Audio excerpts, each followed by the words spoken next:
गाय भैंस के पगहा कहाँ बराता, बबुआ साहब के घरे मुर्गी बत्तख पोसल जाता। जेतना मुर्गी फार्म खाली बाबू साहब लोन को आ जेके मूर्ख कहल जाता है कि समाज में मूर्ख हुआ वो जो शिक्षा के मालिक हो गए बड़कुल यादव स्कूल खोल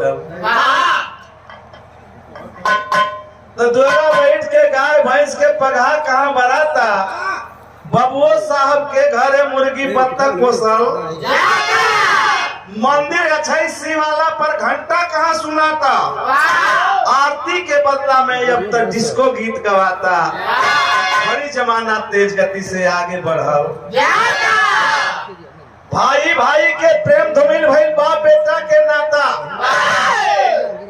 ए भैया एक लाइन और बा कि भाई भाई के प्रेम धुमिल भाई बाप बेटा के नाता, ससुर पतो संग डांस करे कहवा केहू लजाता। ससुर पतो संग डांस करे कहवा केहू लजाता। पूत कपूत त होते रहले मौतो होने कुमाता, और तब्बे त नवजात शिशु जन्मते फेंकल जाता। बड़ी जमाना तेज गति से आगे बढ़ल। हम साधु है देकर मतलब कि दोनों जना एगो मालिक से दोनों जना ठगायल हवा, उहे लोग साधु अपने में बनेला। एठा कहलस चला गाड़ी में जाता त लड़किया के देखलस, लड़की हो लड़की के माँ हो और बाप। तो जब देखलस तो कहलस कि अच्छा तो क्या नाम पीस है।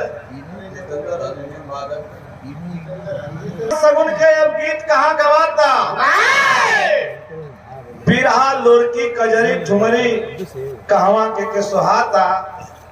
अब बिना सुर के डीजे पर गदहा जस कूदल जाता। अब न लोरकी का कीमत रह गई, न कजरी का कीमत रह गई, न ठुमरी का कीमत रह गई, न बिरहा का रह गई। 200 रुपए का पुरस्कार रहा कि कजरी ठुमरी कहवा के सुहाता, बिना सुर के डीजे पर गदहा जस कूदल जाता।